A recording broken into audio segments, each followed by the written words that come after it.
Hello there, this is Abhivardhan from Global Hint, and here we have another episode of Season 3 of Global Hint. And this is a follow up discussion to Glacon flagship panel for this year, 2022. As we had discussed last time, we had discussed a lot about India, Europe, and East Asia in 2030s, and turns out that the discussion was amazing with all the panelists which we had, and I had declared that we will come up with a follow up discussion. So this is the follow up talk to that. So tonight we are going to discuss about India's strategic autonomy and how the G2 sees the whole world. What is India's quote unquote global vision also? So let me introduce the panelists right away. We have Jyotsna Mehra. She's the young leader at Pacific Forum. We have Rishabh, who is uh, who is, I would say, a speaker who always comes for Audit Team panels, and he's a faculty in NMIMS Mumbai. And we have Surya Kanagaonkar, who's a policy analyst. So, to begin with the discussion right away without any further delay, I'll just keep a little bit of a background for the viewers. Now, we often talk about the Indo Pacific, we often talk about the issues of India's strategic autonomy, how it's transforming with time, how India is pursuing its relations with other countries, how it's creating its own space of influence. And since India is a middle power, for sure, as a developing country, how does it see the whole world? Now, this is something which has been quite contentious for a while because uh, since the Cold War, even, India has been indirectly involved in many things. We just think that maybe in popular perception it wasn't, but I don't think it was. But even in the today's times, as crypto investor Balaji Srinivasan says that we are an international India, quote unquote, for the Anglosphere, let us see how the international India really looks at the international community and the world. So let's begin with Jyotsna. So the question to all the panelists, and this will be in a clockwise fashion. How does the government, the Ministry of External Affairs and the government of India look at the global phenomena which have been transpiring? Because I'm relating it to the way the G2 affected the global order, whether it was anything, whether it was COVID, whether it was the trade effects which India had to face from, or whether it is any other important global phenomena. I think the US China G2 really had an interesting role to play, per se. It's similar to how the US Russia duo did play a role. And I mean the US and the Soviet Union in the Cold War era. So how do you see this phenomena? I'll not comment. I'll not say that this is Cold War 2.0. I'll not say it is economic Cold War right now, but I'll just say this is a phenomena per se. So, how do you see it? Yeah. Okay, thank you, Abhivardhan, and hello to my fellow panelists. Good to be back. So, just for the sake of the listeners there, just before we went live, we were discussing this meme on how some people on Twitter were saying that India doesn't really have a foreign policy. So, what we have seen in the last few weeks is that this is perhaps like just a false reading of what we have, which is perhaps an interest based approach towards multi alignment, where we are flexible in our alignments with our partners.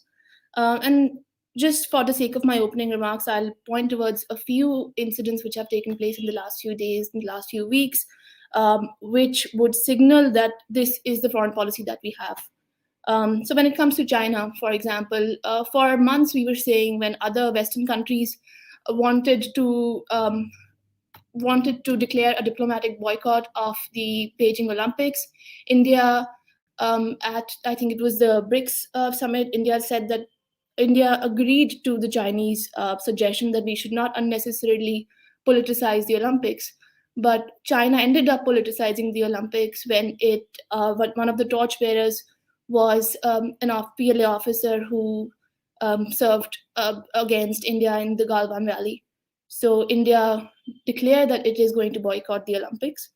When it comes to Russia, we gave a very neutral statement at the UN on the Ukraine crisis, but Russia ended up basically thanking India for support, taking that neutral statement as a sign of support for Russia.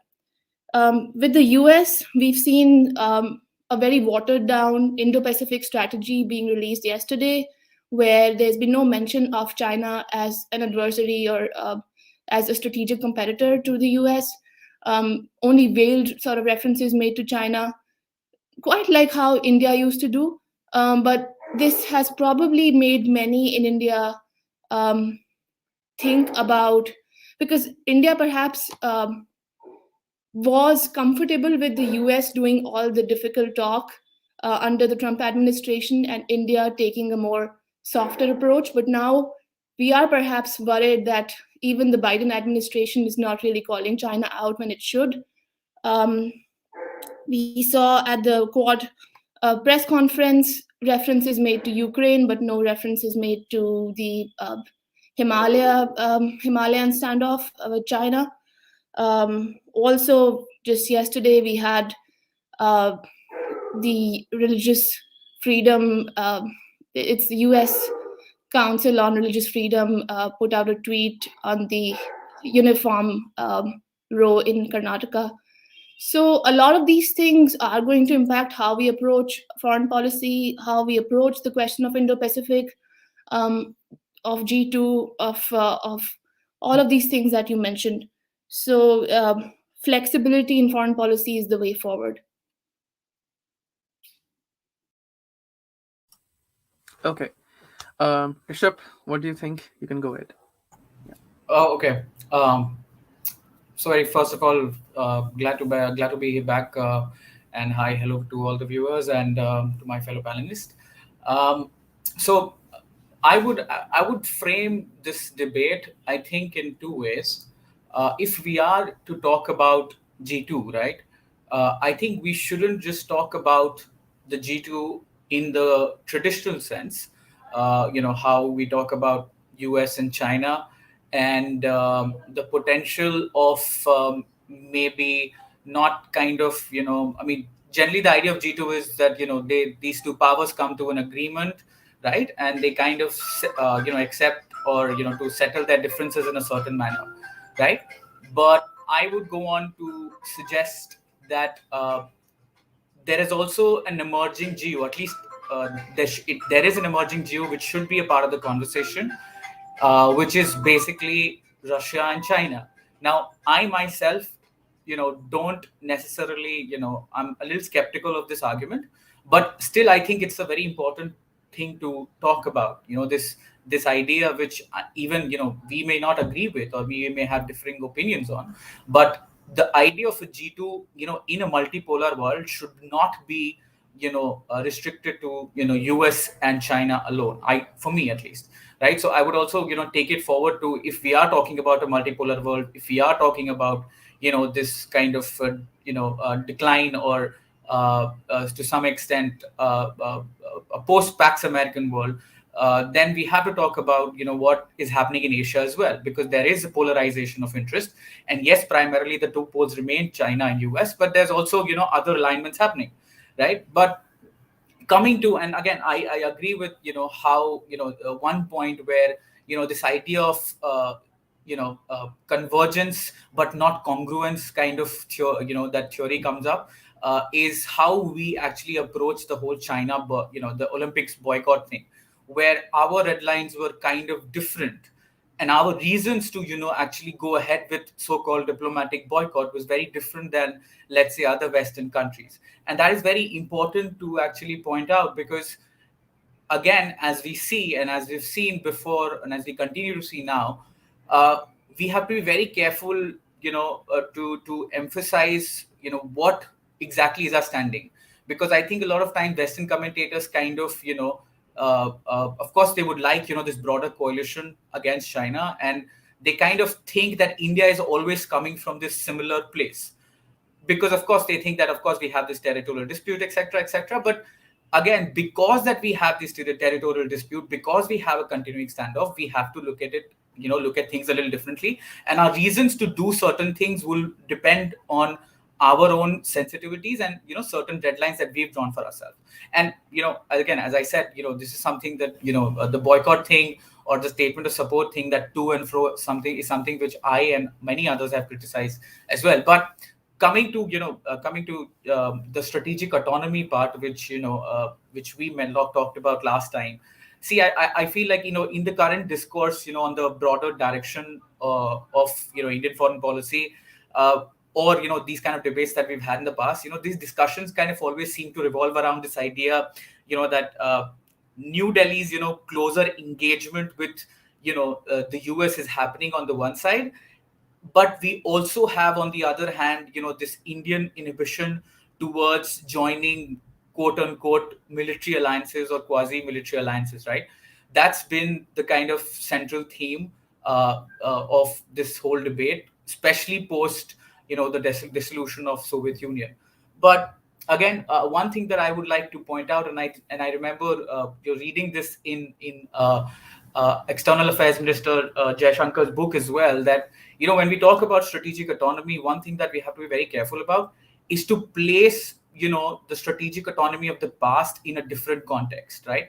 Because that strategic autonomy happened in a certain context, right? It happened or it emerged in a unipolar world, right? And if you remember that at that time, strategic autonomy was to coalesce towards other poles of power to basically fend off American pressure or American threats, on certain things, whether it was nuclear action or whether India was fending off, this quote unquote internationalization of issue, internationalization of the Kashmir issue. But now, of course, we talk about strategic autonomy in a very different kind of a world. We talk about strategic autonomy in, to some extent, an emerging multipolar world, and to some extent, even emerging unipolar Asia to some extent, right? Or at least, a multipolar Asia as we would like. So I think that kind of, what it means to be so-called, non-aligned is very different. So that has to be very, that has to be kept in mind, because it was very easy to, play off these different groups then. But of course, it's going to be difficult now. But overall, and I'll just stop here because, I know that we'll get chance to talk about this later. But one thing that we have to be careful about whenever we talk about strategic autonomy is that strategic autonomy, although very important, right, it does not necessarily have to come always in a kind of like a package deal with non-alignment, right? And as we've said before, that non-alignment again is, we are talking about multi-alignment, we're talking about multipolarity, etc. So we have to look at, sometimes I feel there is a certain dogma where strategic autonomy is sometimes presented as an end in itself, right? That's something that we have to focus on because we are so risk averse, and even if it comes at the cost of national interest, our national interest, maybe not core national interest, but short-term interest, then it's all right. So that kind of, I think, some parts of that debate are, I think, very important to talk about, and I'll expand on the G2 part, I think, a little later. That's great. Yeah, Surya, you can go ahead. Thanks, Abhivardhan. Good to be back on this chat again. I want to divide my points basically into two sections. The first really is on what I see as the value in strategic autonomy, and then second, how it actually is supposed to develop in the case of India, as we are in a very hyper-competitive world where the global order is changing very quickly. I think that strategic autonomy in many ways is just it's supposed to give India a greater sense of maneuverability, both domestically and internationally, in policy making and policy execution. And I think that you can really achieve this if you can create. You have to indigenize your military to as much as possible. Second is you need to cultivate leverage in global trade and trade networks. And feeding off that is like a network of dependencies, which I discussed last time in the podcast, that India should try and gain over the Indo-Pacific, at least in the beginning, and then with countries both in the West as well. I think that there's also another element of the sphere of soft power, both physically and in the digital domain. You're able to consolidate your interests abroad and help other countries see what you are trying to do in terms of your policy domestically and internationally when they're a little softened up. That's typically how it always works, right? They need to see things from your perspective. And you as a country should be able to set some of the rules in multilateral forums. And the Chinese have been particularly good at this in the United Nations and multilateral fora associated with them. And to achieve this, I think there are many things that India can do domestically. And in the process of trying to achieve this, there will be a lot of international pressure. One is, I think a nation needs to identify, codify, and promulgate the basis of its identity so that its citizens and the world knows exactly why it is a country. When you know why you are a country and the rest of the world knows so, there are fewer surprises. Or unpredictability is accepted as a part of your national nature. You can see that in the case of Pakistan, right? I'm not saying that we need to model ourselves on Pakistan, but I'm trying to say that they have a reason to exist. And they have told the world their reason to exist. The United States has, China has, Russia has. India in some ways has not really done that. It's communicated it in some ways, but it's not really gone all the way out there to express it. I think it's domestically. I think it's important to expand and build, institutional capacity, judicial capacity, reform the bureaucracy, and I think that when we talk about judicial and bureaucratic reform, we must remember that there are several elements outside the country that have influences in the country in ways that are not often seen. Now, these influences sometimes are to the detriment of reform. They prevent reform in areas which control how policy is executed. Primarily the bureaucracy, judiciary, academia has an influence. These are several areas which need decolonization, if you can say so. Then there's another aspect which is of domestic security and law enforcement. We see what happens when there are issues related to domestic security, how international players have an opinion on it, when actually it really doesn't have, they don't need to have an opinion, right? India should be creating an environment which makes sure that these other players do not have an opinion, or their opinion does not matter, right? And I think that from the economic front, and there's plenty that can be discussed in this, to simplify it, I think that India needs to have advance its strategic interests through a combination of efficient state capitalism and private enterprise. India is a country of 1.4 billion people, which aims to achieve the greatness of China and the United States in terms of GDP per capita, and military heft, and power in the world. It cannot do this without a healthy combination of state-owned enterprises advancing interests without short-term time horizons holding it back, right? In private enterprise, you have short-term time horizons which prevent certain types of strategic interests from being cultivated, right? Now, if you look at how the world is reacting to changes along these lines, which would help develop India's strategic autonomy, there's pressure. There's pressure to kind of move India away from Russia. The US is trying in many ways to kind of figure out where really India is. It's a member of the Quad. It's buying the S-400. It's developing more, stronger relationships with Russia, even in an environment of the Dragon Ban, right? India has not bought American vaccines, probably worth around $100 billion. $28 a vaccine, 3 vaccines for 1 billion people. The fighter jet deal, which was over 100 fighter jets, probably worth between $20 to $30 billion at a minimum, has not gone to the Americans. It's not gone anywhere yet. If anything, the 36 Rafales have come on a different deal. But India has worked with the US in some areas. The drone deal, for example, I think it's worth around $8 billion. But they have not gone all out to integrate the Indian military within the Americans' the global American military presence. Like how you see, for example, Finland is buying 65 F-35s, right? India's not ever going to touch an F-35. I'm pretty certain of that, right? And this does make other countries feel that, hey, they're not with the US entirely. China may think that. And let's put pressure.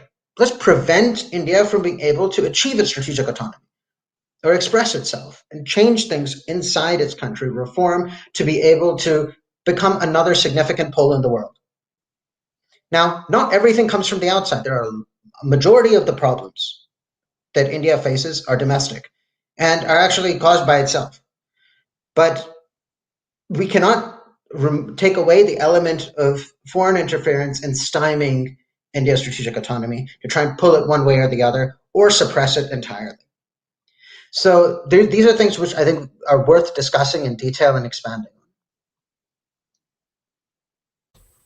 Okay, so let's now go for some follow-ups, and then I will ask a counter question from what we have discussed so far.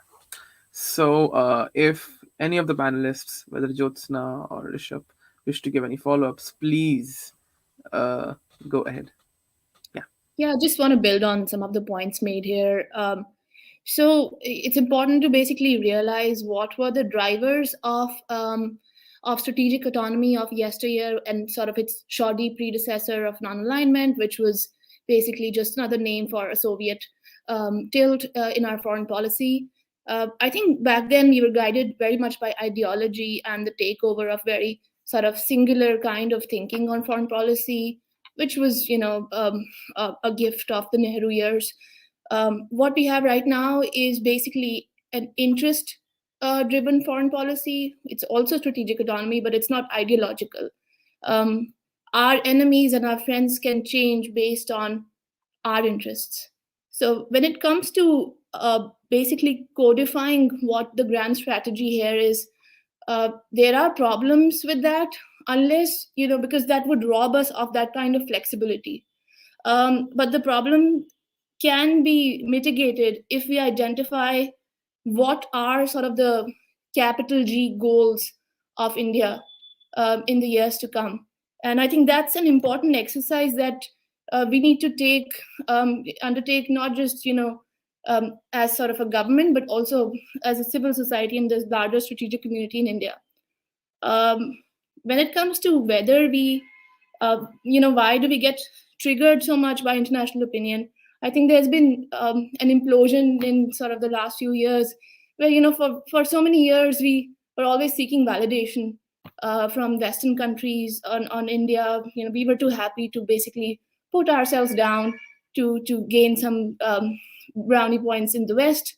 What has happened now, be it the Huawei case, Hyundai case, or the sort of comment of the US ambassador on religious freedom, we are giving it back. So as India gets stronger, as India gets richer, we will come to a point where we'll stop doing that because it won't matter to us anymore.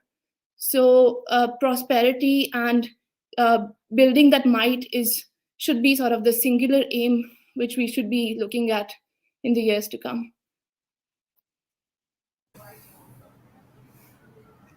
Yeah. Good. I completely agree with what you're saying, Joseph, because if there's a lack of self-confidence, and I don't think that Indians lack self-confidence, right now, I'd say the general public doesn't, but there is an establishment political class at some level which is there, which has consistently sought that validation because they benefited from the West and certain elements in the West, giving them patronage. Now, India in many ways has been a feudal democracy for many, many decades, even after independence, with a neo-colonial elite that controlled the country through a number of individuals spread across the state who would run their individual fiefdoms and who would essentially kowtow at the darbar in Delhi to a family, right? Let's be perfectly honest, this is what it was. Now, individuals had the choice to vote. They in fact voted out Indira Gandhi when she after emergencies. It's not like they did not have the agency to vote people out, but there were limited options. And we've seen a political turn in India over the last probably for 3.5 decades, to the point that now Indian democracy is not going to look anywhere like what a Western liberal democracy looks like. And I don't think it can, because it's not a Western country. And to try and model India along those lines and impose certain, there are some universal principles which I think all of us agree have to be followed. Now, when you start atomizing those principles into new principles based on a new liberal framework, which is kind of what we see in the United States, and we start picking those things and imposing those new principles on countries where the culture is very different, frankly, then you're going to end up with wrong results. You're actually going to just inflame tensions, and you're going to create friction between countries who really should be working together. India and the United States should be working together at this point, and probably more than it has over the last probably the last 2 to 3 years. But at the same time, when you think of the ideological considerations of sections within the U.S., I don't think that's entirely divorced from their domestic politics, because their domestic politics are it's deeply divided, their society at the moment. Wealth inequality has increased dramatically. They have a very high debt burden. Asset prices have inflated to the point that it looks far beyond any sort of reasonable valuation on all historical timeframes, short, medium, long-term timeframes. And then you see a bubble being created in the U.S.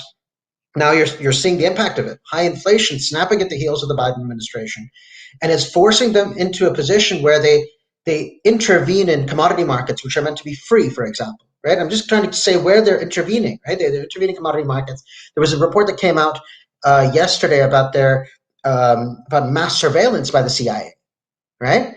Now, this is one after another, which has been building over since the Obama administration, actually since the Bush administration onwards, right? And intrusion into private spaces, control of society, under the garb of being a democracy. America still is a democracy.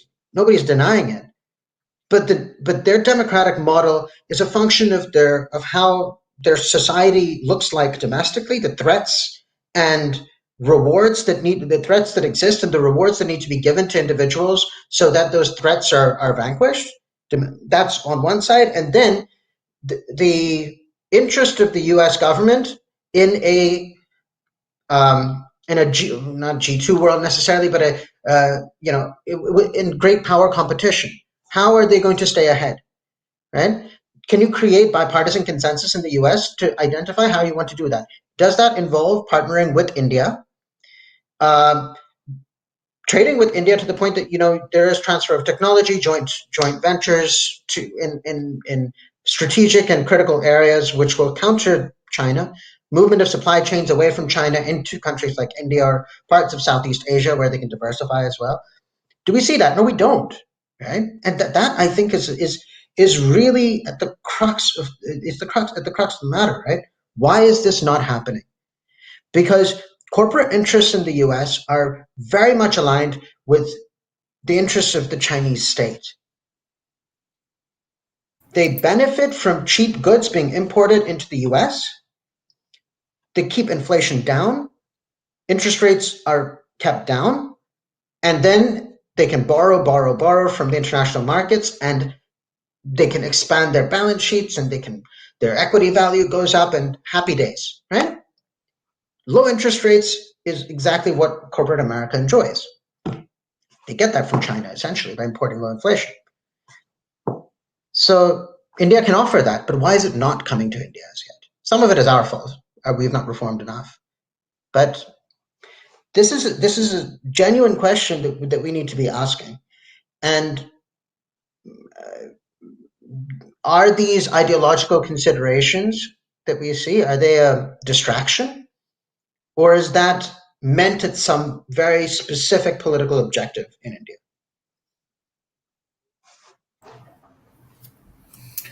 Uh, you want to add something? Yeah, if Jyotsna wishes to add, or yeah. I was just saying that yeah, I think some of these conversations were long overdue in India, and they're finally happening. And of course, they will remain a distraction for some years. As far as sort of yeah, we're not a Western country, but there are parts within India which are very much akin to Western countries. They think like Western societies. And we will always face that challenge internally where we are sort of reconciling with these multiple identities within India. And that will sort of, in a way, also shape our relations with the world, because we are not a Western country, but Western countries will come and school us, and we are not ready to basically take orders. But parts of India would go and seek sort of foreign intervention, or at least scolding from outside on certain things which are happening in India. So these conversations which are taking place in India are important for us to finally basically debate. You know who we are, what are our goals, and where are we headed, where do we want to go. But of course, we have to make sure that it doesn't really take the attention away from sort of the sort of immediate objectives and threats that we face. So, Rishabh, I'd be keen to hear what you have to add to this. Yeah. So, just to build on this, and to be very honest with you, will is there a possibility of us having this conversation 2 years ago? I don't think so. I think we will be having a very different conversation 2 years ago. And as Surya pointed out, a lot of things have changed. And let me say this. And a lot of people actually don't say this, and I said this yesterday, and I was a little hesitant, and I've always been hesitant to say this actually, is that we can only pretend for so long that all these small issues are just minor irritants. They're not. You are essentially going to see that, and when we point out these things, you always see a pushback coming from the opposite side, but it's very thinly veiled. And as Surya pointed out, that don't think of these actors and these analysts, etc., who are not in any way advancing anybody's interest, but are just analysts who are very independent and free of bias. They're absolutely not. They, in their personal capacity, are also actors who are working in their own environment, with their own motivation. And let's be honest, that's how it is, right? So one thing I will say is that a lot of people, seasoned analysts, so to say, are not probably ready to have this conversation, but we will be having this conversation, right? So 2 years ago, I would have not sent out that tweet saying that the idea, this projection of American cultural wars, or this idea that of course human rights are universal, but no policy is not universal, right? Uniform policy is not going to be universal. That's absolutely absurd to even suggest that, right? Somebody from freaking Switzerland was trying to say something very similar, that and again, when we make these points, they try to It wasn't build me, up. by the way. It wasn't me. Yeah. But you see how this works. Right now, right, we are so close, or we are so close to the United States, or we are so important to the United States, and this is just simmering. These tensions are just simmering, right? Even now, I'm telling you, in a few, I would say in a few months or so, you'll see that this pushback will also be kind of labeled, like how you have wolf warrior diplomacy on the Chinese side. You'll see that even this pushback is kind of delegitimized, as if you don't have the right to do that, right? Because anytime you push back against some kind of mischaracterization on India, and again, I'm not just talking about the United States. I think this is not just only we only talk about United States because, to be very honest, the rest of Europe is, and most analysts are, to be very honest, not really interested or not really engrossed in that conversation online, so to say. So we just see certain interests speaking out, etc., etc. But these are difficult conversations that we will be having in the future. And one thing I would say, that one of the reasons why I think a lot of people in India were a kind of hesitant to go out with this boycott is also because the kind of precedence it sets. Right now, when even the Western governments are kind of holding back its criticism whether it's on Kashmir or elsewhere. Imagine if, let's say, for example, hypothetically, India decides to conduct or hold some kind of games or international event of some sort. You think these similar conversations will not happen, and these concerns will not be highlighted? And this is what I was saying, that one of the important parts of the irony is that the people who talk about strategic autonomy and non-alignment actually forget that one of the main aspects of strategic autonomy in the 90s was actually to fight against internationalization of certain issues which we thought were very core to national interest, and it was considered legitimate to push back if there is indeed a kind of a growing international pressure. Right now it's the opposite. If you do that, you're the one who has a problem of sorts. Again, as I said, these are complex issues, right? And as I think External Affairs Jaishankar pointed out, these are problems that we have been kind of pushing, like just from generation to generation, from decade to decade. So these are some of the issues I think we have to look at. And one more thing, when we talk about domestic capacity, right? Strategic autonomy talks about enhancing strategic space and creating independent agency, right? So that you have more maneuverability or flexibility within in global affairs. But it is also linked to having that flexibility within your country, within your domestic space, right? And I think I've read this somewhere where Jaishankar himself, he said that strategic space and that strategic freedom and that kind of maneuverability is very much linked to what we do at home, our domestic policy, right? So you will see these kind of pushbacks happening. And again, this is maybe the older generation is very hesitant to start these conversations. Maybe others should. And here I will talk about very importantly, because we've been talking about, there's been a lot of chatter about the Indo-Pacific white sheet and whatnot. There was a very interesting point which I thought was important, and again, this is something which is not openly talked about. If the United States is asking or saying that we will support not just India's rise, but we will support or ensure our allies and partners in their regional leadership roles, right? We should welcome that, right? When they say that we will help India to be the next security provider, we welcome that, because to some extent that kind of goes with our thinking as well. And I don't know why this is a conversation which kind of we kind of don't have sometimes.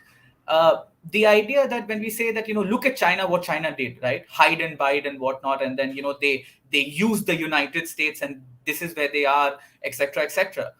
I mean, can't we do that to some extent as well, especially regionally? I mean, are we only going to see ourselves as leveraging our place to only be a balancing power in Asia or in Indo-Pacific, or are we trying to be at least be a leading power regionally, right? So we make we're not just balancing power, we have to we'll be the rule makers to some extent, and we can be if we don't try, then we will anyways we will not be taken seriously. This idea that you don't have the capacity yet, right, is very, I think it's very old. It's very outdated. The fact that you have to hide and bide, you can't hide and bide in this world, because to be very honest, this is in the traditional sense you could make this argument, right? But I think in the today's world where certain rules are rigged against you in the international system, and certain rules or certain things work in favor, right? You have to kind of have a mixed approach, right? Sometimes you'll have some traditional kind of approach, but sometimes you have to mix it up with something more innovative, right? And if we kind of look at what China did, for example, right, with the United States, I think we have a lot of lessons there. And again, if you're talking about regional leadership roles and we're talking about multi-alignment and we're talking about strategic autonomy, don't just look at ourselves. Look at, for example, a country like France. France is a country which also talks about strategic autonomy. In fact, one of the foremost countries in the EU which talks about strategic autonomy within the EU, right? And they also talk, it in a context of the United States, etc. So I think, there we have, a lot of divergence within the EU, and here we have some, divergence within, our, whether it's Quad or whether it's the Indo-Pacific or whatever you want to call it. So now we have more reasons to kind of meaningfully interact and engage with other partners, not necessarily only through the United States, right? And this is where these mini coalitions or trilaterals come into picture. And a country like France, for example, right, uh, can be used. And again, everybody talks about France, but I think we can even look at France and look at other trilaterals, right? We can, which probably does not include the United States and has a very different focus, right? And again, this will not be again excluding anyone, so to speak, right? So my point is that when Americans say that see, this is not US led, we should embrace it. Yes, it's not US led. You are asking us for more regional leadership role. You are saying we'll help you with resilience, right? I'll take it. Great, good for me. Why should we back down? But in that sense, the strategic autonomy debate should not be just in context with we only talk about strategic autonomy, or forget that right now, as Surya pointed out, because we've so domestic politics has crept in everywhere. There's so much of polarization. uh, when we talk about Indian foreign policy and the meme that we were referring to, this idea of, either we are isolated or we are Vishwaguru, right? This comes from looking at Indian foreign policy in a very atomized manner, right? That is why a lot of these, I mean, again, I say with all all due respect and humility. I mean, I know that some of these people are, great voices, etc., experts and whatnot. But my point is that a lot of times you read these pieces and you see that although they and us, all of us, look at these events happening in the world.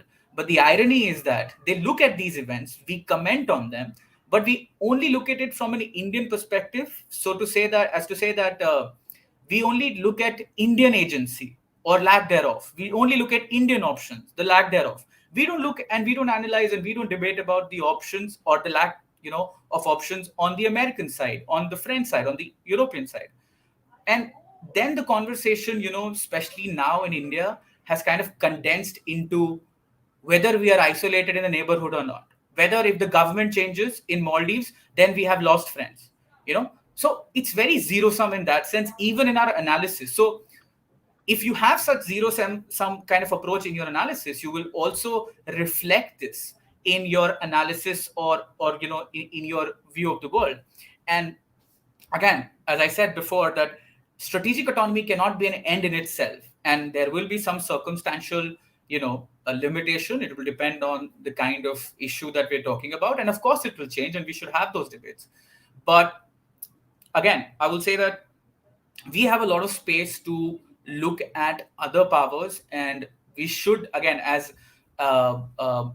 United States, in the white sheet, they've talked about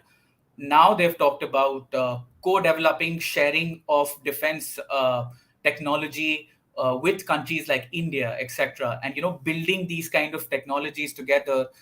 I'm looking forward to that kind of a major integration of defense supply chains and integrated deterrence and whatnot. I mean, I'm looking forward to that because honestly, there's been nothing, nothing has moved on that front. I remember I was having this small Twitter exchange with Professor Rajagopalan, and he, in his piece, started a very important debate where he says that, of course, for strategic autonomy, we have to move away from Russian, our reliance or over dependence on Russian military, in terms of hardware, etc. And I agree with him. But then, is that option right? What are a basic option at least for the next 5 to 10 years? Is it that we automatically change and become dependent on American defense systems, right? I mean, that's clearly not the case long term.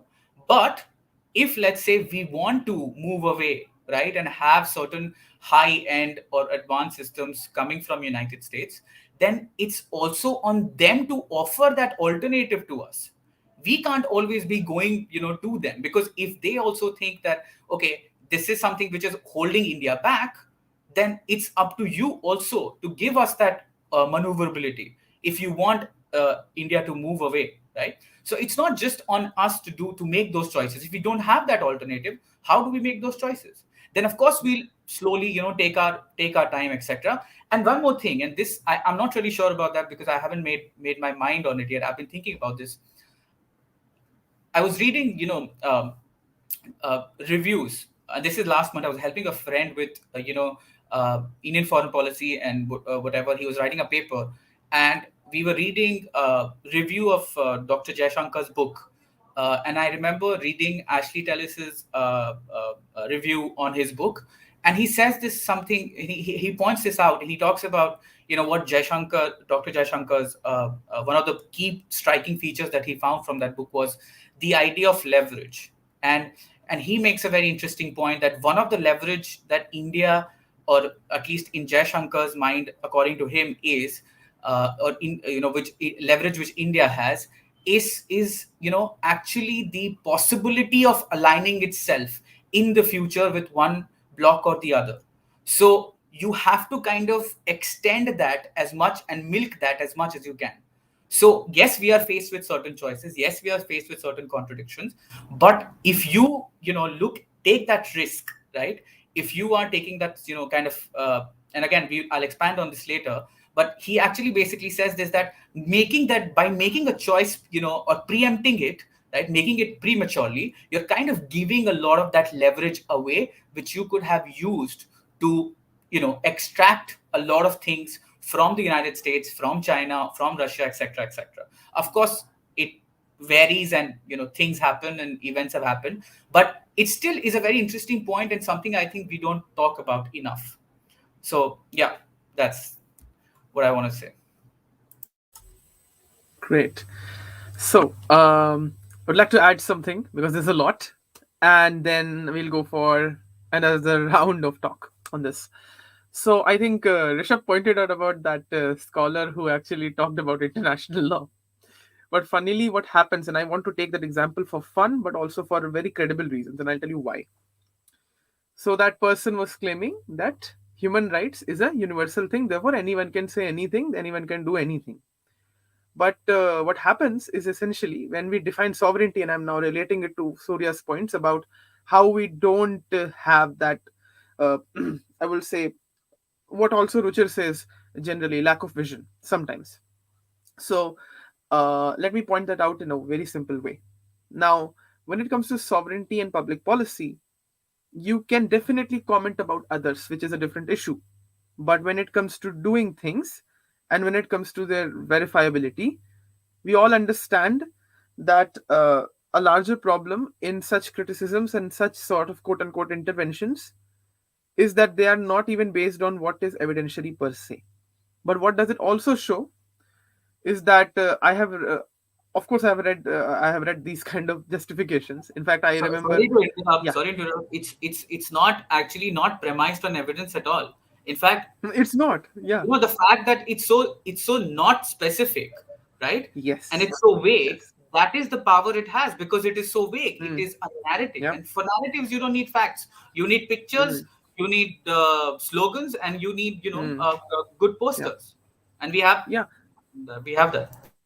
yeah, and that is a primary reason why. And I have been trying to study about it a little bit. So we always say this, we always hear this, that public international law and international human rights law, these two fields are at actually a very big backlash. I'm not talking about economic, commercial, and corporate because they're very different fields.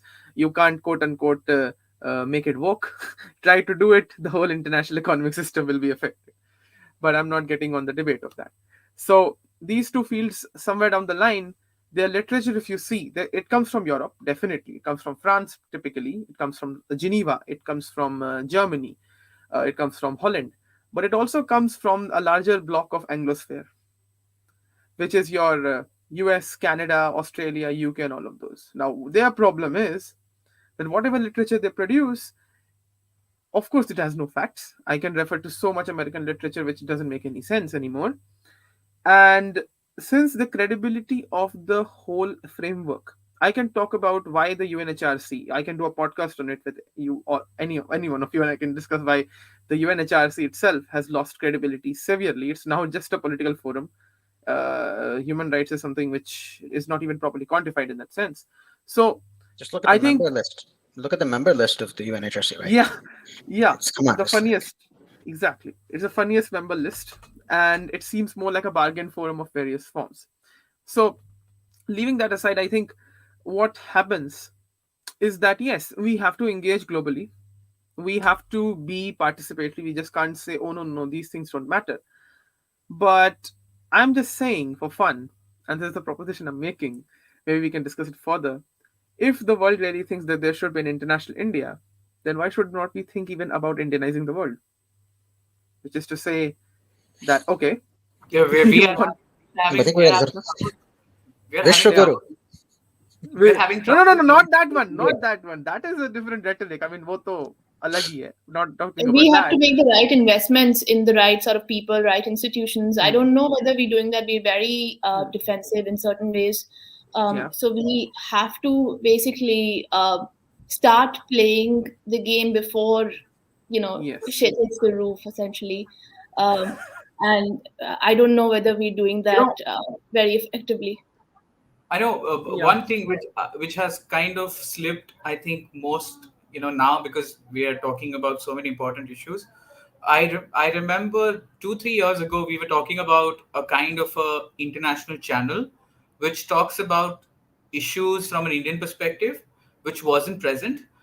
But I think Vion has done a very good job of kind of coming with good, hard hitting, factual and editorial, of course, stances on multiple issues. I mean, I saw a lot of people, and because I've been following this, what's happening in Canada, and I've been trying to see the similarities, etc., and of course the hypocrisy of it. You see a lot of people from the Canadian press across the spectrum actually who are actually looking at or sharing a lot of things which Vion has covered from the Indian perspective, talking about Trudeau, etc., and the way it has been showed in global media, because they feel, of course, that there isn't fair representation of what's happening, etc., especially in the so-called Western press, mainly American press, basically. So one thing is that it is one thing for us to be very dismissive, but I think we also have to kind of look at things which have happened on these fronts, and I think wine is a very good example of that. And I don't know how much it is due to government backing, so to say, but I think of course it's a private enterprise to some extent. But I think it has really helped. I would say that's a good step to, in my opinion, at It's least from all my point. organic. You see, the thing is, in a democracy, these things have to. You get pushed first. You don't have the first mover advantage in democracy many times because you don't have that ability to invest in something with very, very long lead times for the actual delivery of your strategic objective. Right. In this case, WION has kind of developed in lockstep with the pressure that's there on India to have its own perspective of the world. It doesn't. It like RT, TRT. These guys can go out and Al Jazeera. The Al Jazeera could go in and lift half of BBC out and ship them over to Qatar and say, all right, now you're going to work for us. And we put a white face. Right? I usually don't use the word like this, but that's exactly their mindset, right? That's the Qatari mindset, that we get a Western face that gives our product legitimacy in the West. Now, you can build this thing out and keep over years, and then could make a behemoth out of this, and then push the propaganda or news, whatever it is, out, right, and into the international media space. Now WION is trying to do it bit by bit, and perhaps their model might be more sustainable. But what it does need from the Indian side is consistency and commitment, right? Because when you're getting off the blocks in a good way, might be a bit slow, but you're making an impact. Shouldn't stop, because once one stops, then the others don't want to get into that space. So it needs to actually create competition amongst other Indian media outlets to go and do something similar. And I think India actually has kind of a slight edge in this, because we're on the fringes of the Anglophone, but the Anglosphere in a weird way, but we're not really a part of it. But uh, it's true, right? We can communicate with the world. The others can understand what we say, and we have enough talent to get others to understand what we say, right? And And we have to use that. You see, one thing I wanted to just bring up in relation. This is on the nice soft power side, and how we're trying to advance our interest by at least showing our people in the world what our perspective is, which is a very important perspective because we're 1 out of every 6 people in the world. So, but I wanted to invoke the spirit of Richard Sharma because I think he's not here, so he's very useful to do that. And it was in response to one of your tweets. He said, "One does not win over superpowers by wishing them well, but rather by virtue signaling. By signaling your utility or nuisance value. Learn from our neighbors and bring a gun to the negotiating table, and then sometimes point it at your own head, sometimes at them, sometimes at an innocent bystander." Right? But this is how this. But he has really got really an essence of what's happening, right? Because in a very fractured world where you see a declining America, a rising China, an increasingly authoritarian America, and an already authoritarian China, this is expected, right? And India is going to sit there, coming to the table and talking about ideals and a rules-based international order when the others have a gun at the table. You know, it's that something needs to be done there. Yeah, and also one thing which I think not is something which is new, and again, a lot of Americans actually say this, that, oh, we want Indians to come and study, American politics and the American system. They don't probably understand.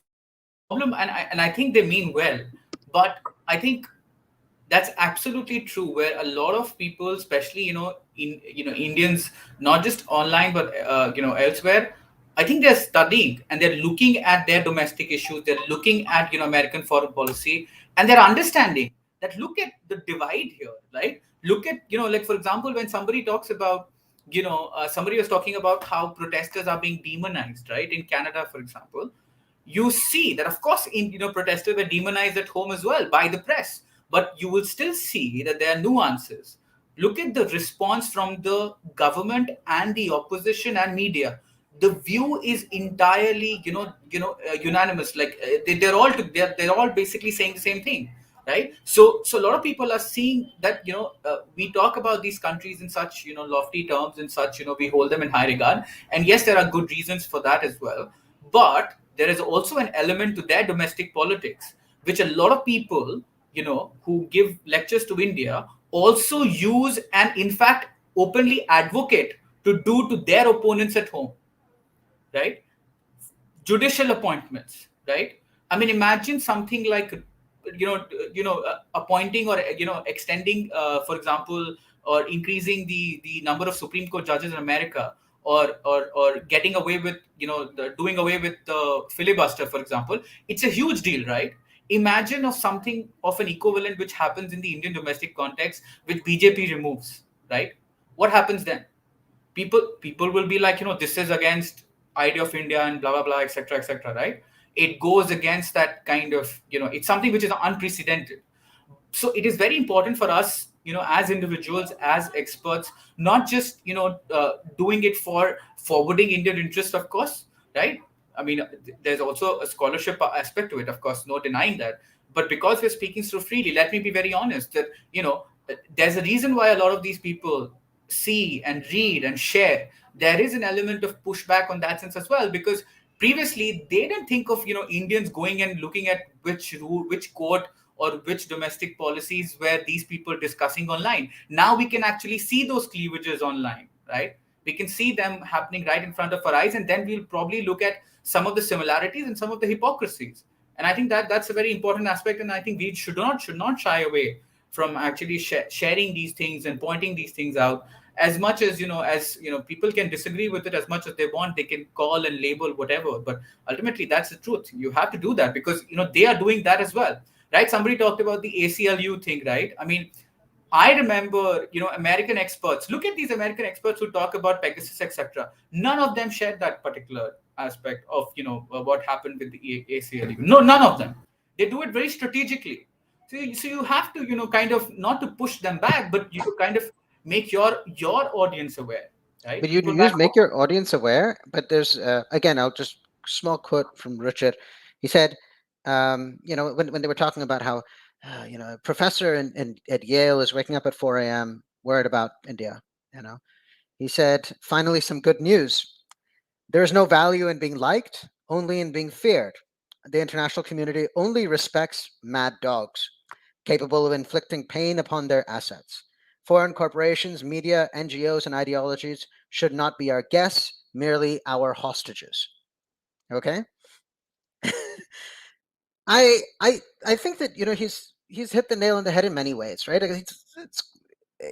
It's well said, because the international community they have their assets around the world, and the Western international community, which is really the only international community that counts, right? They have their assets around the world, and if those assets come under threat, then they feel pushed against the wall. For example, removing FCRA licenses for non-compliant NGOs in India is something that steps on people's toes. Now, that is a part of strategic autonomy. Going back to our original point, to be able to go out there and it happens to step on people's toes when you want to decolonize your system. Now, it's very difficult to do it all at once. Very, very difficult, especially when there's been a network, embedded in your country for decades, that started with a neo-colonial elite that kind of pushed it from 1947 onwards. Now, to get rid of this is something that takes time, and we have to do it in a reasonably democratic fashion.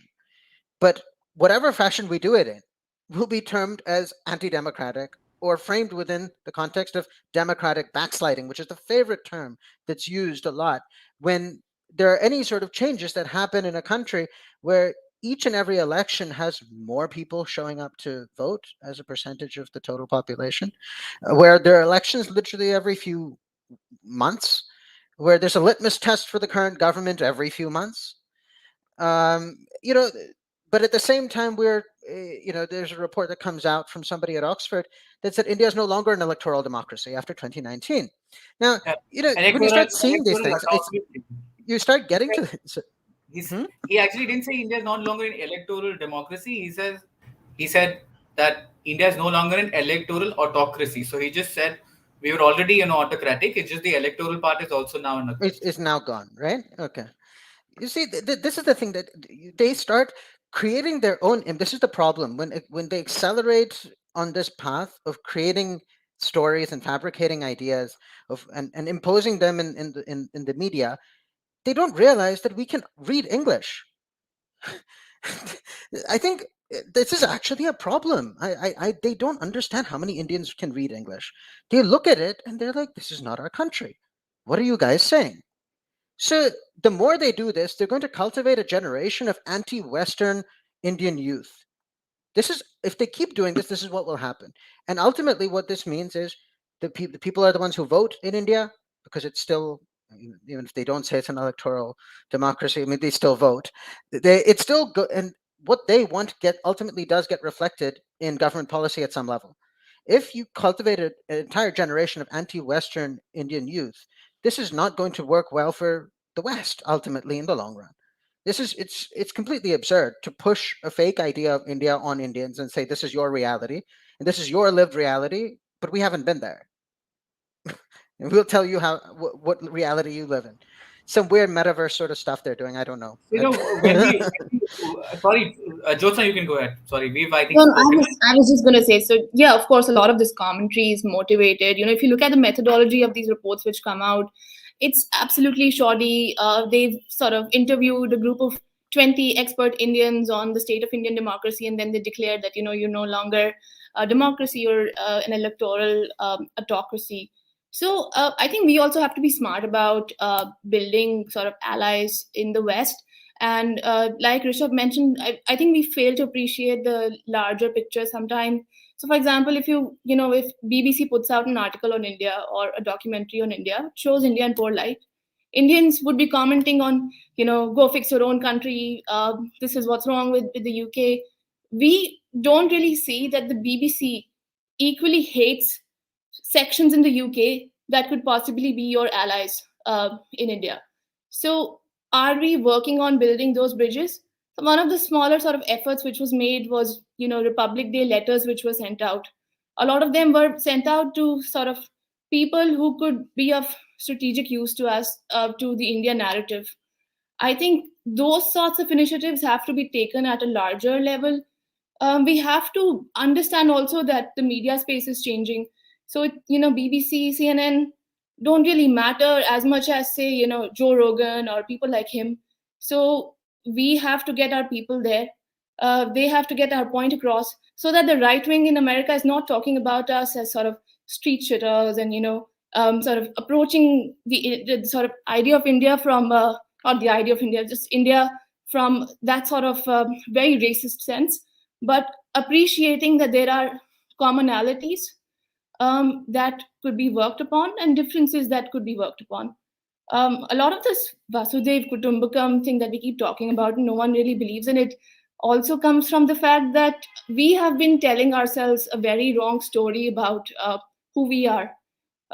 From just sort of the day modern India was born, we told ourselves that, we won our independence through non-violent means, when of course it's not the truth.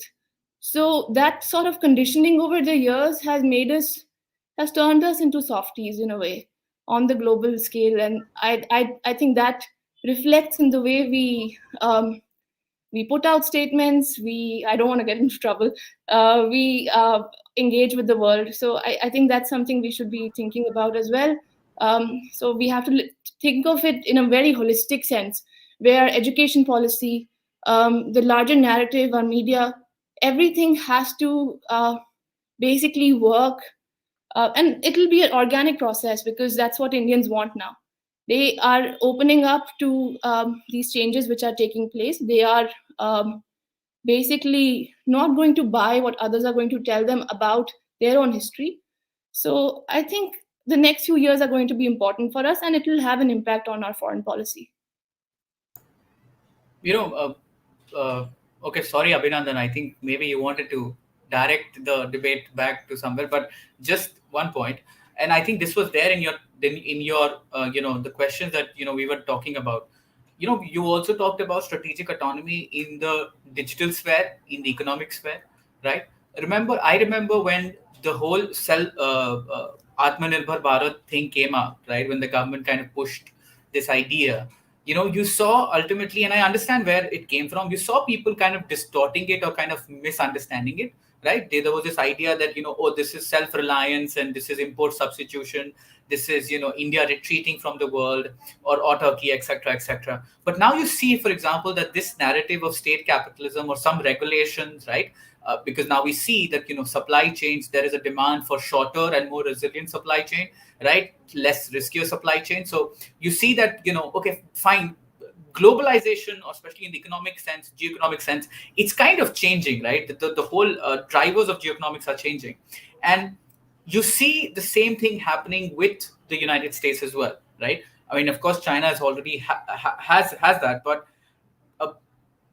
whenever we talk about, for example, India's choices or lack, or of India not making certain choices, for example, when there was this commentary about, why did India not join RCEP, for example, right? You saw how the reaction was as if India has missed the bus, as if, again, trade agreements by themselves, doesn't matter what effect it has, just because it is a good signaling on the government part, right? It will be a talking point for the Indo-Pacific economic framework. You join RCEP, doesn't matter if it hurts your own workers or your own markets, right? That was the kind of narrative, and how India is being isolationist and whatnot. I mean, if you look at, for example, or ask yourself, what has the Biden administration, I mean, we know what was the approach of Trump administration, but what has the Biden administration actually done on economics in Indo-Pacific? You look at it, you ask yourself, what is their exact framework? Are they looking for any, huge mega trade deals, etc., or are they going to join this modified version of the TPP? No, they're not. They're not. It's not on their agenda, so to say, and they know, for example, the world has changed. So, when we talk about supply chains, when we talk about digital sovereignty, or when we're talking about, for example, IT rules, etc., look at the kind of conversations that the Western media, the Western society is having right now, of state-led, campaigns against misinformation, right?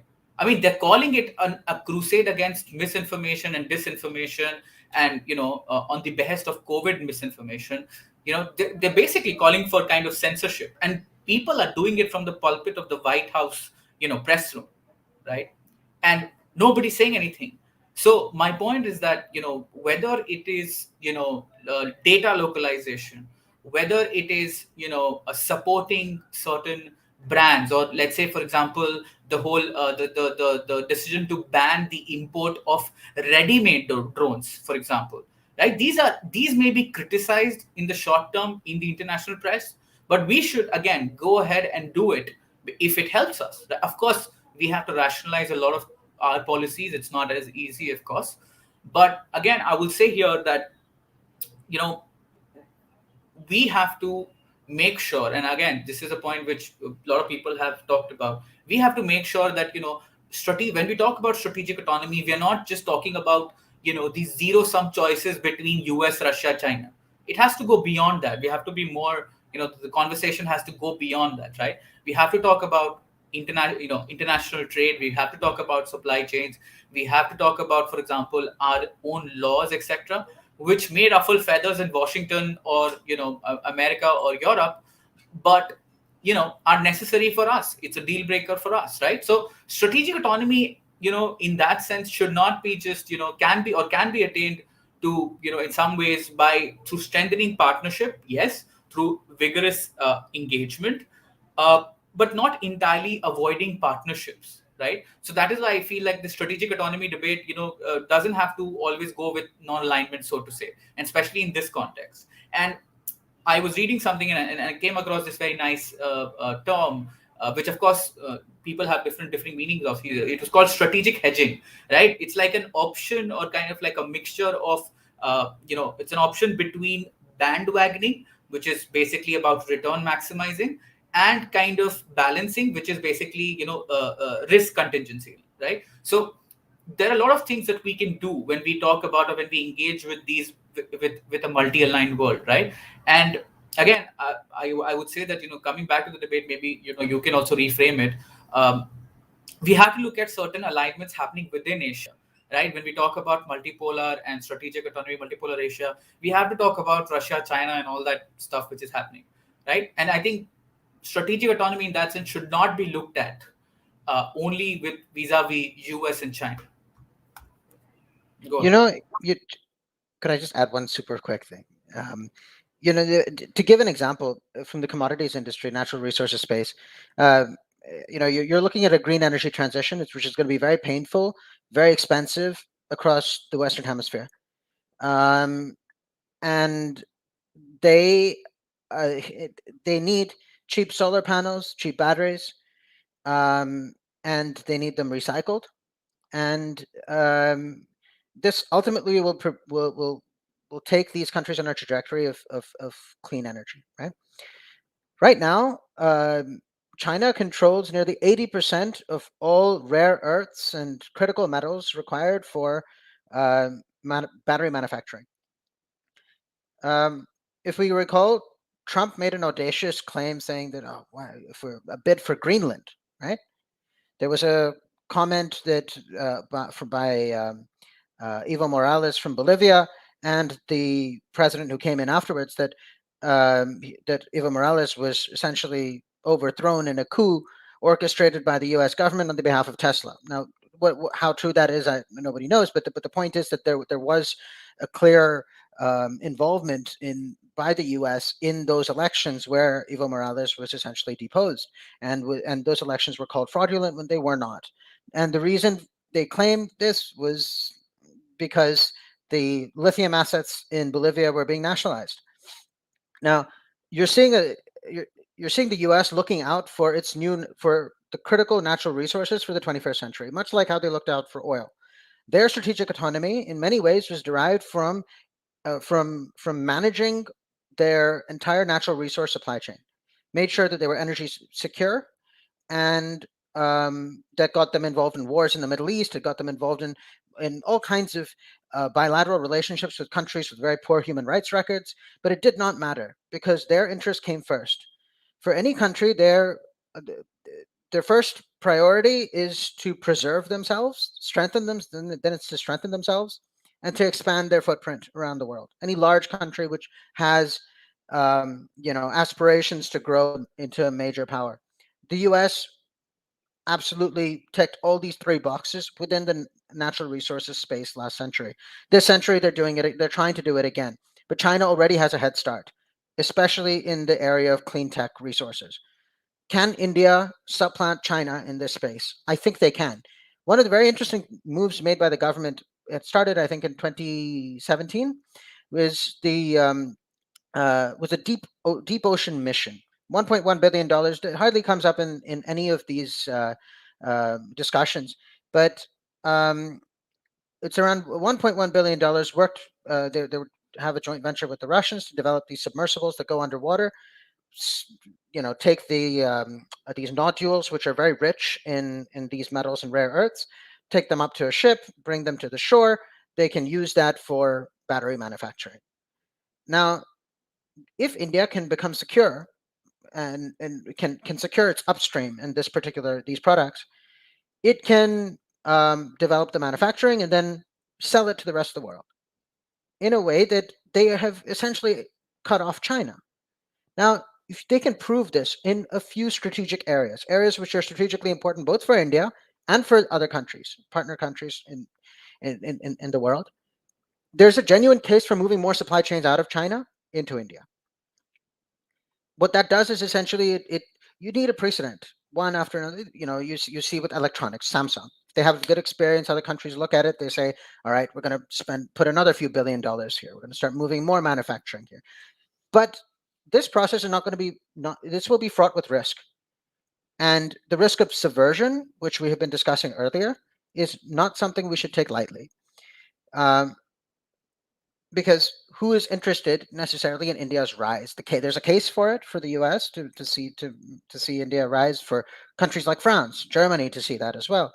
But then there are elements in all these societies that would not like to see it. So, but I wanted to make that point about natural resources supply chains, because that has always been critical to any country's strategic autonomy.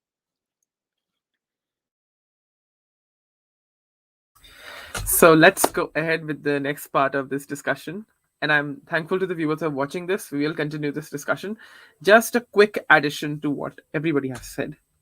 So I think what we have discussed so far is a proper analogy of how should we understand strategic autonomy. And I think strategic hedging, as we call it, can be a way to understand how we expand our avenues per se, but do it in a much responsible fashion. Now, how responsible that turns out to be, how practical it is, what are the implications, we are yet to see. So let's discuss about the triad of bilateral relations. Three triads. I'll say it's a quadrilateral of four kinds of relations. The first is the US China relations. Second is the EU Russia relations. The third, or let's say not say the EU Russia, let's say the European Russia relations. We confuse EU in a sense of Brexit and all of that, but let's say Europe Russia relations. Because I still think that the so called Boris Johnson led global Britain is involved in Europe. And then we have so I said US China, Europe Russia, then US Russia, and another dynamic, which I would say is Russia China, the famous dragon bear, which Velina Shokrova talks about. So, among them, I find the US China bilateral very interesting because, as I said in the beginning, whether it is any economic and trade implications that were due to Brexit and other issues, the trade war that Trump started with Xi Jinping, the COVID crisis, and if you see the research which UNCTAD came up with, all of these situations per se, whether how the WHO was affected, how vaccine distribution and whatnot, all of these trends very remarkably show how the G2 shaped the whole world in that sense. And as we talk about uh, various forms of quote unquote strategic compulsions that, oh, the US after the Cold War was compelled to invest into China. Well, that's not true. China was included into the WTO for the simple reason that, cheap goods and whatnot. So American companies got the benefit, and that's how it happened. But one thing which turns out to be is that this particular dynamic, in my view, is not properly magnified in the sense of how should we counter the negative repercussions of it, because my view for the US when it comes to its own dealing with the bilateral between US and China, whatever, whether it is technology. I mean, I remember that the Trump administration had banned TikTok, but then the decision was reversed. And not just TikTok, even there are many intrusive applications which are still in touch. We also know that when it comes to relationships between US and Chinese actors, it's still very quote unquote tacky, or it's very wrangling. It's still like a Humpty Dumpty situation. It's not so much getting clear with time, despite the fact that good statements have come up and so forth. The Biden administration definitely has opened up. So I think, in my view, I think maybe, and this is in agreement with what Ruchir says, that maybe it is a way for the Americans to somehow sabotage the situation with China and manage it out. But after all, it might help the Chinese gaining what they wish to do in certain aspects. I'm not talking about the border issue right now, but I'm saying in general. Now, what can be that? It depends on the new party congress which is going to happen for the CCP, and also it depends on what is the next agenda for Xi Jinping in that regard when it comes to China's infrastructure projects in Eastern Europe and Africa, for example. We know that they are not sustainable, but yet they somehow are interesting. So, how do all the panelists look at this phenomena? Because I think in certain aspects, India has tried to come out of this. Because my view is, what happens generally is that, okay, first of all, India is a country which has a sphere called the Indosphere in the Indian subcontinent. I'm saying in a very general sense. I'm not saying in the sense of SARC or the South Asia construct. But the one thing which I genuinely find in the Indian foreign policy, which is a problem, that it gets too much Anglo obsessed, quote unquote, which means that its focus of alleviation is too much about the, I would say, the positive repercussions, or let's say the whole trend of how the Anglo countries do. That reflects in India's. I'm not talking about vaccine acceptance and all of that. That is a different question altogether. But in terms of other policies, somewhere down the line, India tries to do it. But yes, we have seen exceptions. Like, for example, the vaccine politics, little bit that, okay, India said to the EU that if you don't accept Covishield, we'll do the same as you did in some ways. And somehow certain countries accepted, Germany, Netherlands, and so forth. We'll say the same for the Americans in certain way. Anthony Blinken was deliberately forced by many people that, you know what, you have to get to the TRIPS waiver somehow. Otherwise, how will developing countries do it? In fact, I have been very curious about it, that if Bharat Biotech, for example, gets this edge, that, you know what, we want to help African countries, and if we get proper investments and we are able to do so, I think the democratization of Covaxin, for example, can be done very easily, considering the restrictions that the SII's Covishield might have, for example. So this is something which I would just like to add. I have already asked the question, which was about how does India prepare itself to decouple from this problem? That yes, so I'll tell you why did I say. So Rishabh talked about that so-called the protest, right, in Canada, the truckers' protest, right? Now, the thing which concerns is that we all know that the motivation for the truckers' protest was, of course, due to the vaccine mandates, etc., in Canada, but also it also came because many of the truckers are from Sikh origin, and it actually also came from the debacle that the farm laws were pressed back with the government. So we have to understand the motivation that actually was also contributory there, right? My problem has been that whenever something happens to the Anglosphere, we, of course, we are close to the Anglosphere. Whatever happens to the Anglosphere affects us anyways. But the way it affects us, we do not know how to absorb it. We don't have a sponge mechanism in that sense of seeing it issue wise or sector wise. This is what my view has been. But of course, I think the panelists can elaborate. So let's start with Jyotsna, then Rishabh, then Surya. So let's do it. Yeah. Right. So just very simply put, there is realization in India that China is going to be, it is already our adversary, and China wants Asia for itself. So it does not want India to compete with itself. However, in sort of this binary, we do think that the US currently is our most important partner. It is the most powerful country. Whether or not we think that the US is going to be a long-term partner, that still remains questionable. So what we are doing to decouple is that we are going to be reducing our trade dependency on China. The problem is that for that we have to carry out major reforms. And where is the opposition for these reforms coming from? It's coming from India, but also from bodies in the West. So I think there is a clear sort of confusion when it comes to even how the US looks at India's role in the Indo-Pacific. It wants India to take a strong position against China, but is it are groups in the US understanding the role India could play if it is allowed to carry out these reforms? It's not like India doesn't have the agency. This is, we have a government which has a majority. So if this government can't carry out these reforms, I don't know which government can. So I think then, all these issues link to the fact that there is a sort of a very strange dichotomy between what the US wants, what India wants in terms of China. And there probably is not, so we're not really on the same page here. If we even look at the Indo-Pacific strategy, which was released, there is a section on free and open Indo-Pacific. So during the Trump years, this meant specifically that the trading routes should be left, free of sort of Chinese authoritarian influence, and that trade should flow freely. But if you look at the strategy which was released yesterday, it says that we'll be investing in democratic institutions to counter. So what is the end goal here? Is it to counter Chinese interference, or is it to basically promote democracy?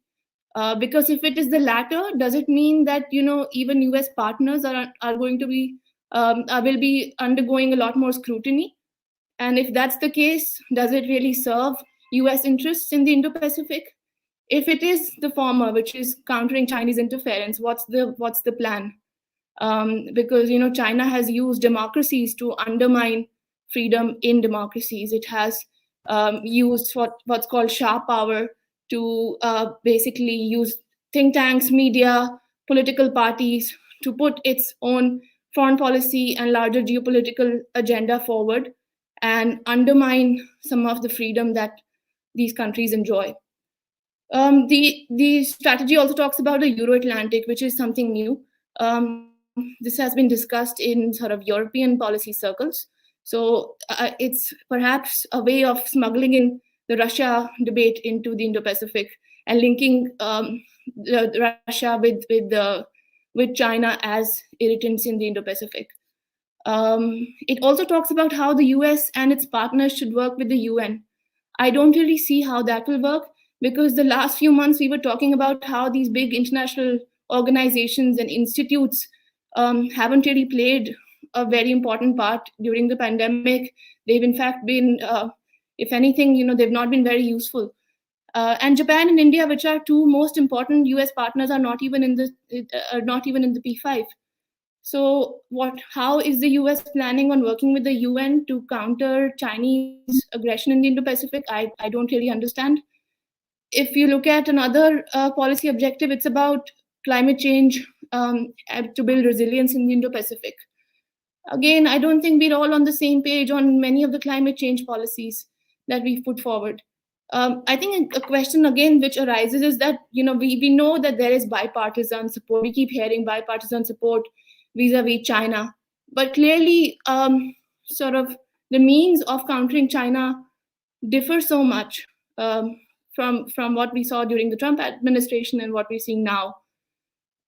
Does it provide us more comfort because we're happy with China not being called out explicitly, or is it making us uncomfortable that maybe there is US is trying to reset its relations with China? I think that's another sort of angle that we have to explore.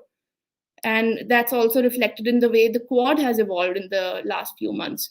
It's talking a lot about these global issues on vaccines, on technology, on climate change. also on maritime security?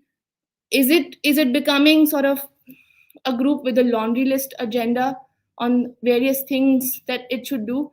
Basically everything. Indo-Pacific is also becoming everything. It's the good guys versus the bad guys. The Quad is also becoming a bit like that. So do we have a definite goal here? I don't really know. If you just look at one of the things that they talk about, which is vaccines, China has already delivered 1.3 billion vaccines to the world. That's exactly what the Quad aims to achieve by the end of this year.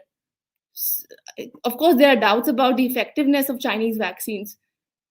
I don't know whether vaccines will be very important by the end of this year. So, is that really what the Quad should be talking about? I think there is we have to rethink some of these things. Yeah, just one addition before Rishabh and Surya go ahead. Just one addition. So I agree with that. I mean, I think this problem comes in that when the Quad was formed initially, no, I'm not talking about the tsunami era of 2004, or I'm not talking about 2007. I'm talking about directly when Donald Trump endorsed the Quad in that sense, and Mike Pompeo was very enthusiastic about it.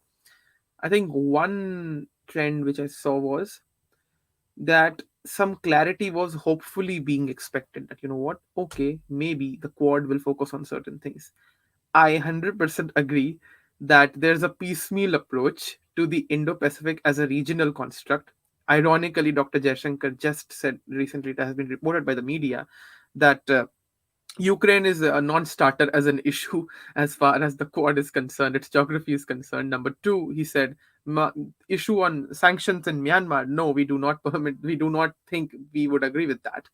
He said that very explicitly. So it's very apparent to see that yes, there are certain things where India is becoming now clear. But I find it very, but I find this very funny, and I know that people will say that AUKUS is bigger than the Quad here; it has more military value, etc., etc. And I know that part, and I think we have this long back in our episodes as well. But one thing which interests me is that the Indo-Pacific nowadays, as the Western scholars and people deal with it, it seems like that promised dream that the transatlantic partnership, and the European coal and steel community thing, the Marshall Plan and all of that, that history of the Cold War, that dream you're trying to sell here again. I see that inconsistency even in the European Union's Indo-Pacific strategy. So that lack of clarity and too much being it's like you want to serve Indian thali, but you're also serving Turkish thali, you're also serving Russian thali, you're also serving I don't know. You want to serve something in Uttar Pradesh, but you want to also serve from Gujarat, Rajasthan, and everywhere. ऐसे नहीं चलेगा. एक serve करो. Do it on a structural basis and then make it happen. So it's in the most layman form that I could explain. But I think Rishabh and Surya might have but something better Yeah, to say. just a point which Jyotsna mentioned.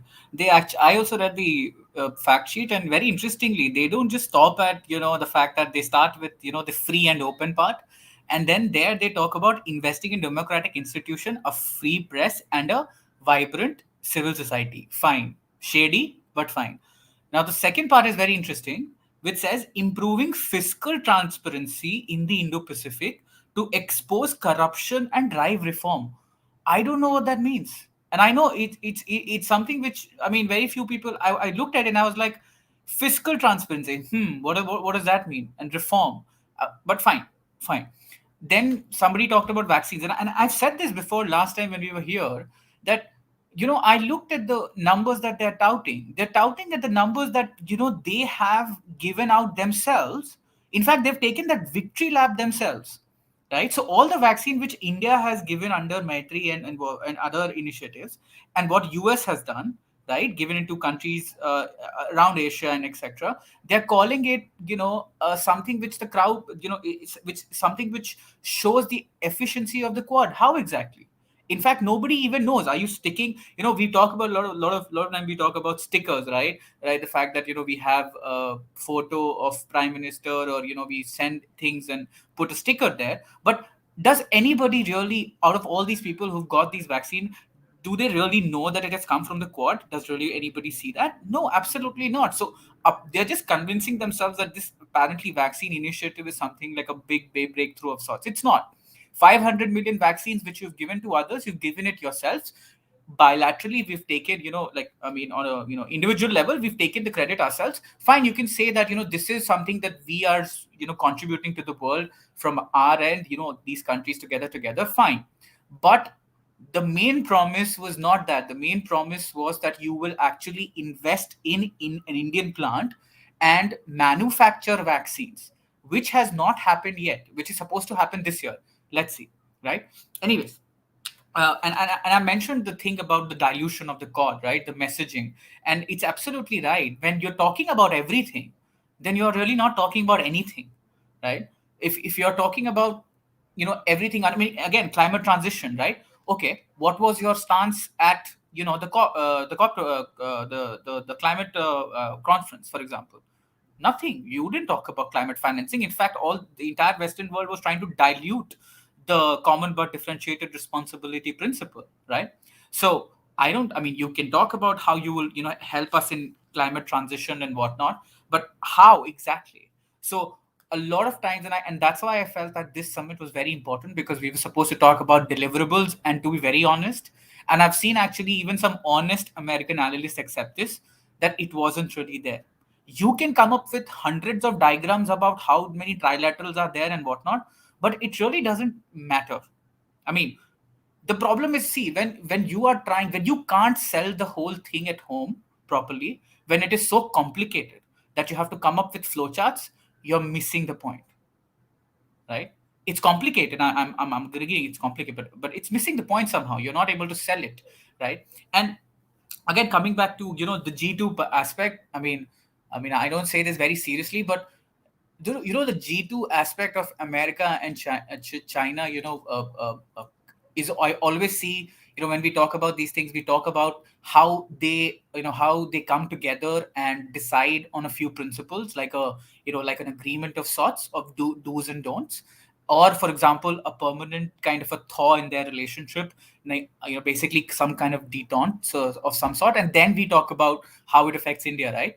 But we also have to look at G2 in a much more individual sense, that there are places where both America and China individually, not, coordinated, or not jointly, they want India to, stay down or stay in its lane, right? And this is very important when we talk about critical infrastructure, when we talk about, for example, I mean, you want to talk about free and open, the fact sheet, it also talks about advancing common approaches to critical and emerging technologies, the internet and the cyberspace.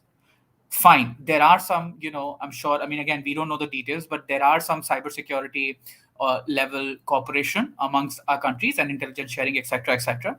But when it comes to these kind of critical technologies or the internet, right, the rules of the internet, so to say, there is no uniformity at all. In fact, we have huge major disagreements, right? There is no effort to actually come together and build a framework or build an understanding.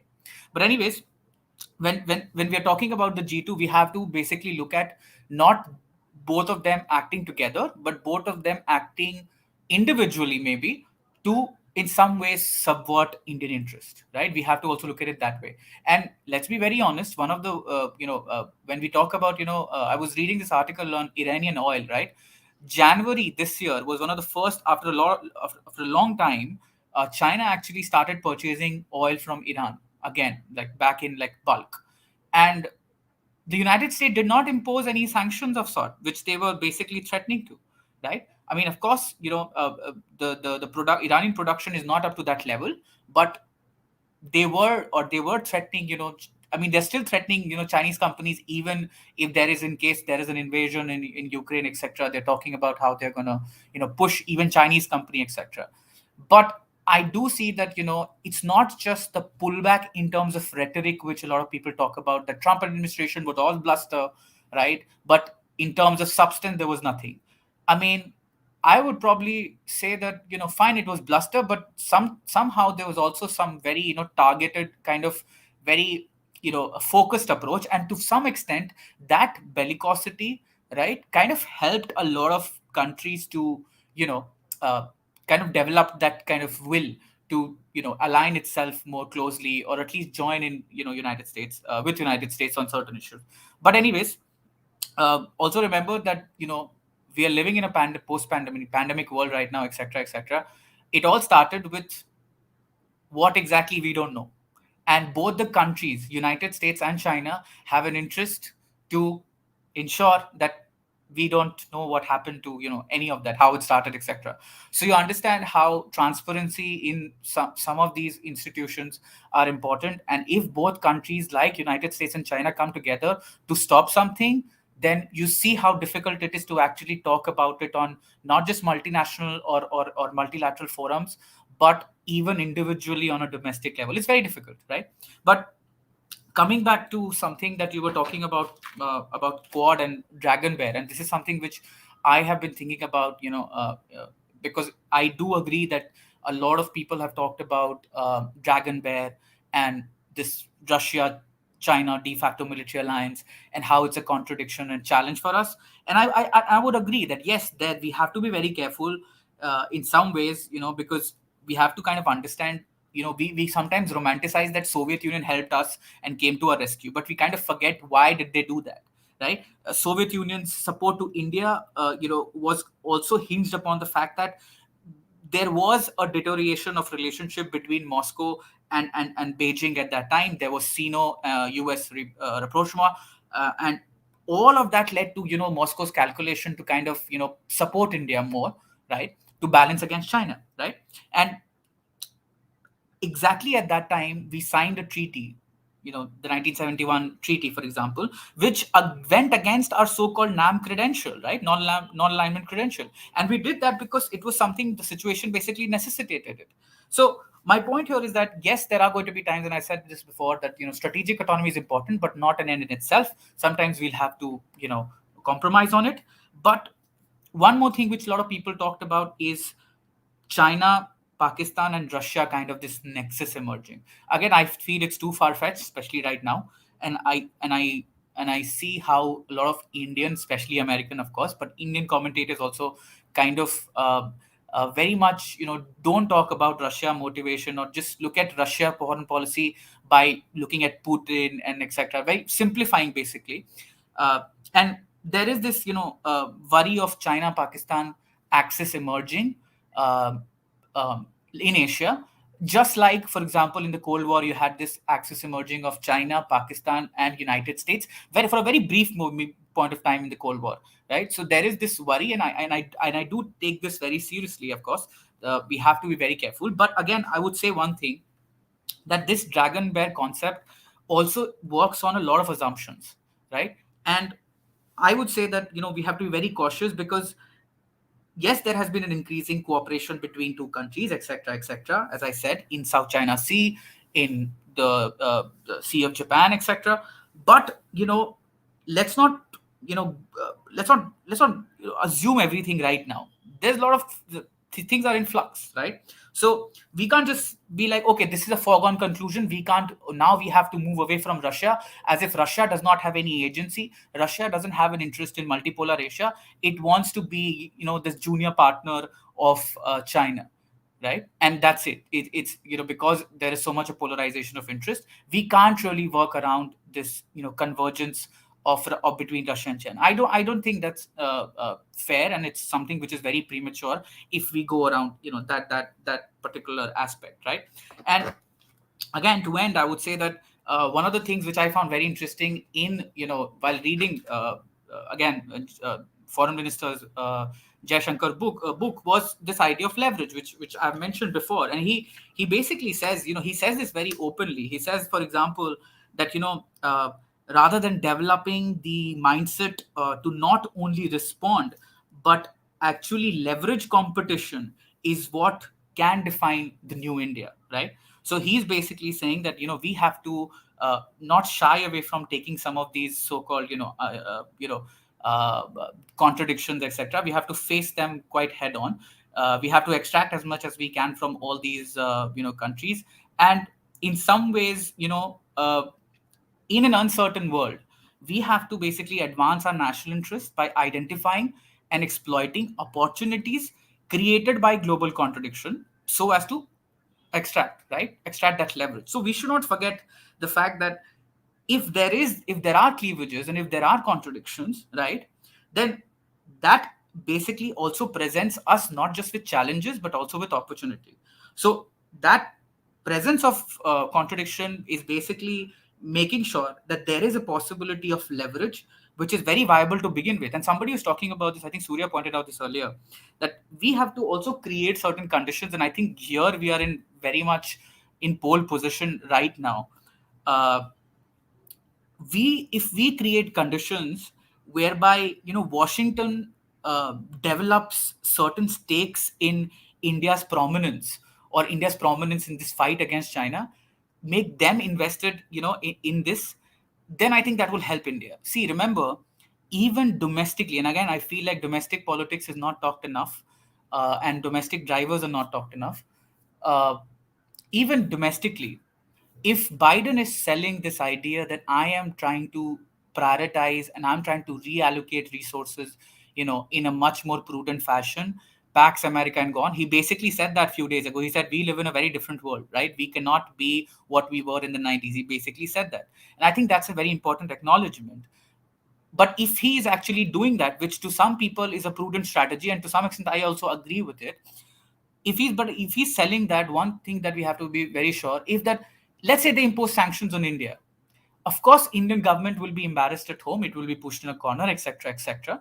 But they will also be under attack, because right now, right, they don't have an Indian ambassador. They have a lot of positions across Asia which are unfilled, right? They are being criticized by their own people, their own commentators. I find it really funny, and some ways also very gratifying, that how some of these Western commentators do not have to now justify that, hey, we're not actually going to lose credibility because of Afghanistan. It's all right, right? We're not losing credibility. We're doing it for deterrence. This is not something that we've started. So the fact of the matter is that even they are domestically under pressure because of what happened in Afghanistan, because of what happened in Ukraine. Even if they are not wrong, so to say, in their approach, they are being questioned, right? And if they do something irrational with respect to India, it is not just India's loss. And I think this is something which we have to drill in our mind, that it is not, the onus is of keeping it together is not on India, and India can also leverage its position, and the position it has in this whole narrative that the Washington is printing out, right? Talking about Indo-Pacific and whatnot, and these partners coming together, they're painting a story. And that this is also about a story, telling a story, not just to your domestic audience but also to the world. And we have to be very careful, and we have to be very mindful that we have leverage here as well, right? If there is an indication, even a slight indication of India kind of pulling back and kind of rethinking certain things, right, there will be a lot of criticism for them as well, right? But of course we don't have that option available right now. I'm of course fully aware we are in a very different position, but all I'm saying is that let's not jump to conclusion when we talk about this dragon bear, etc. It's not a zero sum game, right? We can look at other things. And just to end here, that in the end, whenever we talk about these deliverables, whenever we talk about what the United States is giving us, we have to emphasize the fact that yes, maybe we don't want direct help from you militarily or even diplomatically for you to butt in when it comes to our especially like issues like China, or the bot standoff at Ladakh, etc. But it will really help if, for example, the United States could do more. If you want more, you should also help us on certain things, etc. It's not just about what happens or what you say on the internet or who tweets what, etc. That's important. Yes, there is an aspect. But if you still carry on and talk and call Pakistan a non-NATO ally, right? If your nominees, whether it's in military or diplomatic corps or State Department, etc., if they continue to talk about how Pakistan relationship, I mean, now they're not even, I mean, they're saying it formally, but they actually kind of still mean it, right? When they say that no, Pakistan is actually still a partner. And we have to basically say that that's something that something maybe you could do something there, and maybe then we can have a conversation about certain things. So I think we somehow sell ourselves short sometimes in this partnership in Indo-Pacific, because remember, the stakes are high for us, but the stakes are high for them as well, right? So in that G2 scenario, I mean, right now we should not again prematurely think of the dragon bear thing as well, but I think we should look at this G2 thing more individually rather than like like a coordinated kind of a, or like a Thor, or detente of some sort. I think that's very far fetched for now. So yeah.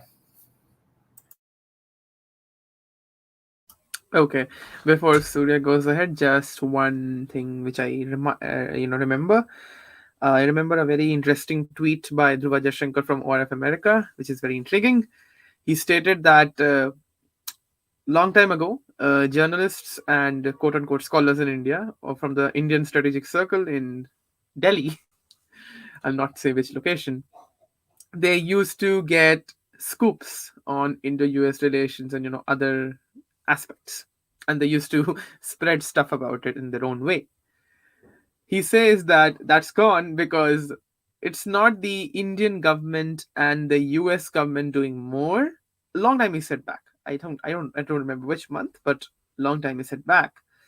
But it's because that Indian companies and US companies are doing more again amongst each other. So just put that point. Maybe Surya has much better understanding of economics here. So we can then go ahead. Yeah, please, Surya. Yeah. Yeah, I think that there were some very important points that were raised, quite a lot of points by both Jyotsna and Rishabh. First, to Jyotsna's point about the sort of vision that the Quad is putting forward through its statements.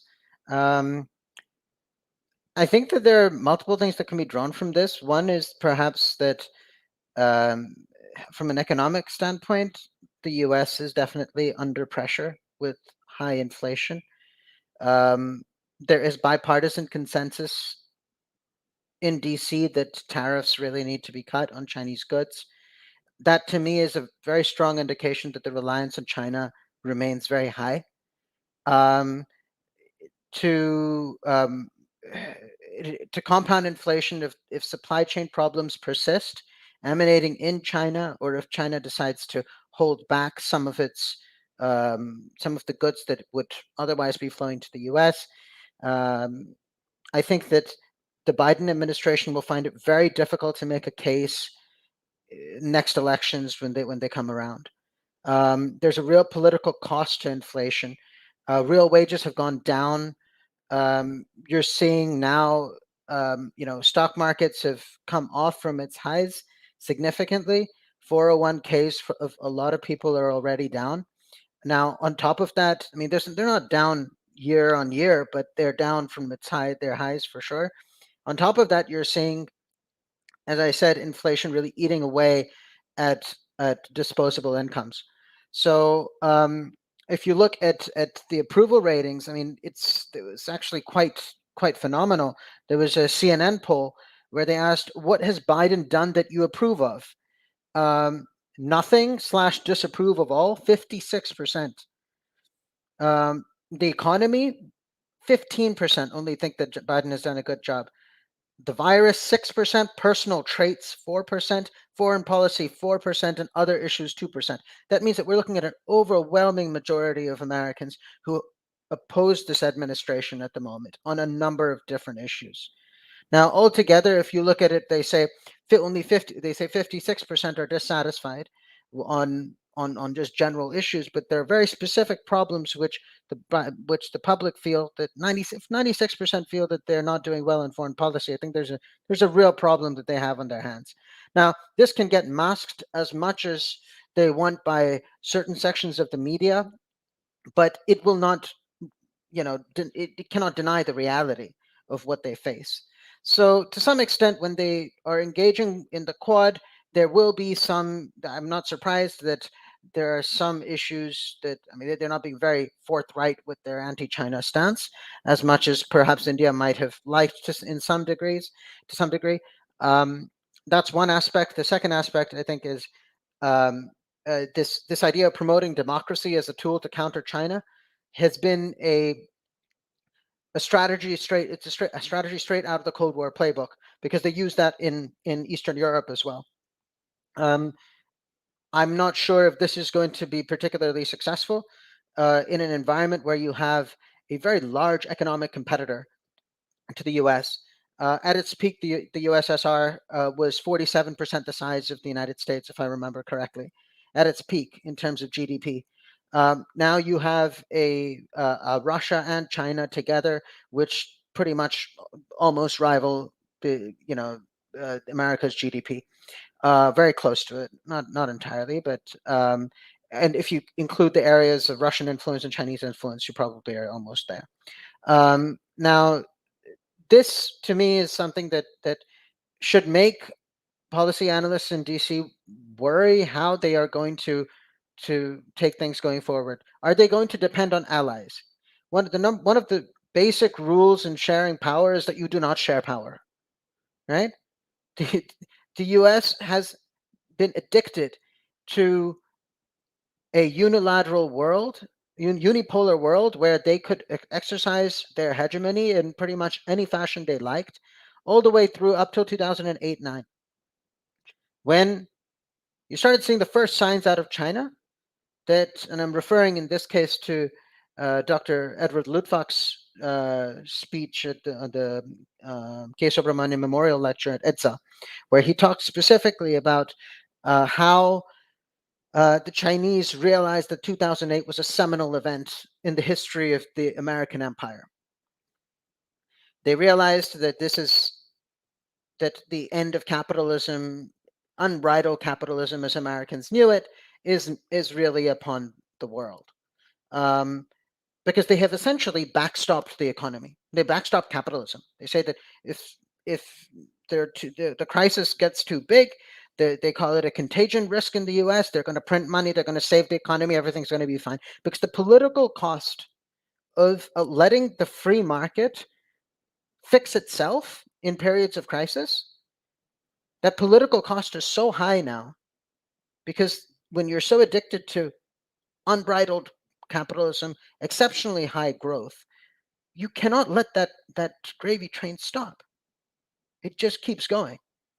So the Chinese knew this because they have very long time frames when they look at the development of their country and the U.S. They see this as a break, right? Now you saw this again. I mean, then there was increased trade. Trade got up to around $600 billion between U.S. and or rather, the U.S. was importing $600 billion of goods from China by 2016, 17, something like that, or around that period of time, maybe 2018. And then it's starting to come down a bit. But the reality is that the engagement between the U.S. and China only increased after the global financial crisis, and now they continue to depend on the Chinese. India, in this context, is trying to find its place in the world. $3 trillion, expecting to be $6 trillion probably by the end of this decade. When you're $6 trillion, you probably have some wiggle room. You can do you have some levers to pull. But what levers will you have? Those levers will depend on what industries you can actually support. Are you supporting industries where you can dominate in the West, right? To say that I'm going to make sure that as a nation that I will dominate a particular segment of the medical products space, right? APIs. I'm going to decouple from China, and I'm going to have full supply chain for all generics. Is that something India is having a plan for, or is it going to be for clean technology products? If they have a very specific plan to create these dependencies in the West, they'll have more leverage to be able to gain access to technology, which will be used also for countering China on one end, but for developing its own economy on the other. And also making a case to the rest of the world that you need more technology transfers, more technology cooperation, because India is the central will play a pivotal role in this axis against China. Now, if the U.S. wants to kind of go alone and talk about democracy and checking countries' fiscal expenditures and taking stock of whether there's corruption or not in the rim around China and the Southeast Asian region or in Central Asia, I think that will have very limited success. It will have some success, because the Americans are very good at regime change, in installing democratic governments where they would like, They've done it in Latin America. They've done it. They would want to extend this operation in Southeast Asia to make sure that they consolidate their power, right? Just like the Russians have in parts of Eastern Europe, the Chinese have also tried to do in some places. That will have limited success, but real success, longer term success against China, which would not require that sort of constant management from DC of these countries, would involve a strengthening of India's hands. Now, it's kind of the question is not that easy for the U.S. to answer, because how much do you strengthen a country? They had one experience with China. If they have another experience with India, then that that will knock the U.S. further down the order, right, in the world. They do not want to see this. Now, this is back to the question: will they share power? Usually, no country ever is willing to, unless they are forced to. And there are only three things that a country really it exists for. One is to preserve itself, as I mentioned. The other is to strengthen itself, and the third is to expand its footprint around the world as a large country and as a large power. Out of these three, what is the U.S. suffering from by dealing with China? Are they reducing their footprint in the world? Yes. Are they reducing their security? Some areas, yes, but if they can find a balance, then perhaps they might accept a G2 sort of arrangement. And the number one point, which is preserving yourself as a state, you can come up with an arrangement with the Chinese that, yes, perhaps we might be able to do it. But look at it from the Chinese angle. They say there can be only one tiger on the mountain. That is some Chinese proverb. They say that. They don't believe in a G2 world. It is codified in their thought that there can be only one, and they will be the only one. Now, we have to look at, if you're a democracy, the U.S. says that it's a democracy, and they want to engage with other democracies in the region. There should be an open dialogue then between countries like this. When you see a country like China developing pretty much along the path that it has predetermined for itself, how do you counter that if you believe that that is a threat to the international order? There have to be concessions. The U.S. has to concede some power somewhere. I would definitely say the Indian Ocean region, parts of Southeast Asia, security of that entire region should really lie with India, ultimately. What they mentioned about India being a maritime power, and I think that there was an element of this somewhere there, and that it will be India's responsibility ultimately. The French have a very interesting view of this, because I'm extrapolating from one deal with the Indonesians with those 45 Rafale jets, but I do think that their idea of getting involved, of expanding their technology platforms in Asia, is part of a wider plan of obviously them projecting power. They cannot project power like the United States does, but through their technology platforms, they are central in any sort of joint military exercises, making sure that they're there when India and Indonesia are doing their job of securing the Indian Ocean and beyond. So I think you find a few players coming in. France is doing it, and I think they're really the representative of a militarized Europe. They're the only militarized country besides the UK, which is within the Anglosphere anyway. But from an independent European point of view, I think France is the one that can deliver that. And I think that alongside the Quad, one of the axes which I think will be very interesting to see develop, as I mentioned in the last discussion, is France, India, Japan. Now, how much Japan can really manage that, considering their closeness to the United States and the sort of technology platforms, military platforms they've got from them, that's a different thing, but the different issue. But I do think that this could potentially develop. I think going forward, a indigenized Indian military will give India a lot more room, a lot more wiggle room to do a lot more things domestically and internationally. And it also, we cannot forget this one soft element to it. The soft element of having that hard power is that your own people believe that you can win any hard battle out there, even though there's probably no war that will ever take place. If your people know that you have an outsized military which can basically do whatever it wants and win, like the Russians have, no Russian ever feels insecure. No matter what happens in the world, they will never feel insecure. That is the greatest gift a state can give its people. Everything else can come, right? You can develop your economy, you can do a lot of things. That's why, I mean, I was a little disappointed with the budget, but defense budget, I would love to see a 50% increase in defense in capital expenditure one year on, in R&D. Just ramp it up by another $40 billion, right? It requires some sort of real impetus to get this military indigenization going.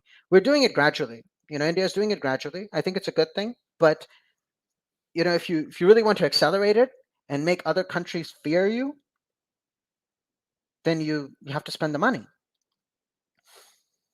But I am sure there are plenty of more considerations that are in this. I'm looking at it from just the defense angle, right? But I do think that it's a very important pillar of strategic autonomy that we can try and develop. It will give India more flexibility even within the Quad, and have more say of how the Quad's vision should be shaped if it has that prowess. It also eases a little bit of the security job of the U.S. in the Indian Ocean to some degree. Although there will be some conflict, and I'm just, it's always interesting to look at how this thing works out. The U.S. had they did one of these freedom of navigation operations, right, last year, in one of India's exclusive economic zones. It's something that obviously it raised a few questions. Maybe Jyotsna, you might have been closer to the situation to know what reaction might have been there. But I think it's, when I looked at it, the first thing I thought of was the access that India has to minerals in economic zones. They actually don't have it on that side, near the Lakshadweep side. India has it more towards the Andaman side. That's where the resources lie. But the very fact that India has talked about its sovereignty in these EEZs is something that the US is saying, look, we can be here, right? Even to one of its allies. They've done it with Korea, they've done it with Japan before, there's no doubt about it. But it was probably one of the few they've done with India. You might see more of that also, even though there is deeper relation. There's a growing relationship between the two countries in freedom of navigation in the Indo-Pacific.